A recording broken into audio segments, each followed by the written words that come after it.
what are some lessons you've learned from actually being bivocational? Because I'm sure your time is very precious and it's hard. I understand being bivocational myself. Yeah. No, I think, man, I've learned a lot, and I think the big thing is, I think time management. I know it sounds obvious, you know what I mean, but just learning, like, first of all, finding rest in the idea that I really do believe that there will always be time to do everything that God has called you to do, right? Mm-hmm. So God's not going to call you to do something that is impossible, right? Like, so the things that God has called us to do every day, there's always going to be time to do those things in His sovereignty. So I think that was one of the first things I've learned in regards to time management is learning how to rest in that, learning how to have peace in that, and really believe in that.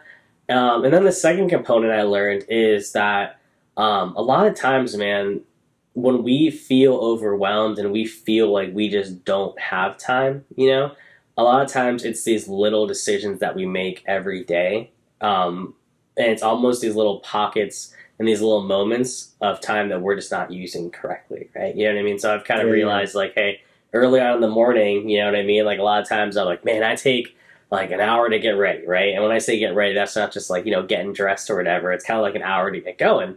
And then I realized, I was like, man, really what I do is I wake up, I drink coffee, and then I sit down on my phone for like 30 minutes and just like, I'm not doing anything productive. You know what I mean? I'm checking social media, I'm checking the score on the game, I'm looking at like, highlights from YouTube or whatever. Mm-hmm. When in reality, I'm like, man, that's 30 minutes that I can use to not do like intensive, like sort of like, deep thinking type projects, but instead, hey, that's 30 minutes where I can like, crank out a few emails, you know what I mean, answer a few questions, reply to a few easy texts, you know what I mean? Yeah. And I just think it's like things like that, where it's like, man, I realize that there is a lot more time in our day that we just don't use wisely necessarily, you know what I mean? Like, hey, like, when you're driving home, you know what I mean? Like, I have like a 15, 20-minute commute home. Hey, it's a great time to like finish some of the phone calls I had to finish, you know what I mean? That's a great time to like, perhaps commit to thinking through when I'm going to speak during a Sunday sermon, right? So it's like almost like, hey, it's taught me to be more strategic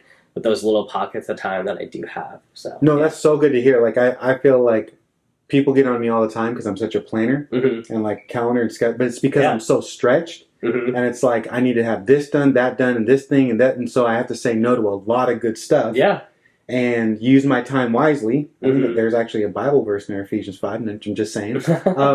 But use your time wisely, knowing the days are evil, to actually do some good. And, you said no to social media, no to this, but I could do an email and be more productive. And not just to be busy for busy's sake, but I think that's important, to be like productive. Like, what has God called me to? How can I give myself to that? Yeah, and I don't want to like, make it seem like, oh, like I never enjoy things and I'm like this like hyper productive person, because the truth is that I'm not. But I've just learned to like, hey, if I want to fully walk in everything that God has called me to do in this season of my life, and fully walk in everything that He's equipped me to do in this season of my life, I just need to like exercise better time management. You know what I mean? And I need, and there's just going to be, I think part of being bivocational is that there's just like a little less room for error in your schedule every day. You know what I mean? That's really like, good to say. Yeah, there's just like, like you kind of you just have no choice but to be a little more strict with your meeting times, like a little more strict with like, the times that you use to have fun, you know what I mean? Like, it's just like, there's not a lot of room for error, so, yeah. Yeah, I even found myself having to stop my study time and being like, listen, I only have 6 hours or 4 hours for this message, or 20 minutes, like whatever it may be. Like, God, you got to give me wisdom and enough time in this. And I know it could be polished, but I like Sunday's coming. Yeah. And I got this time. No, that's absolutely my prayer during the last bridge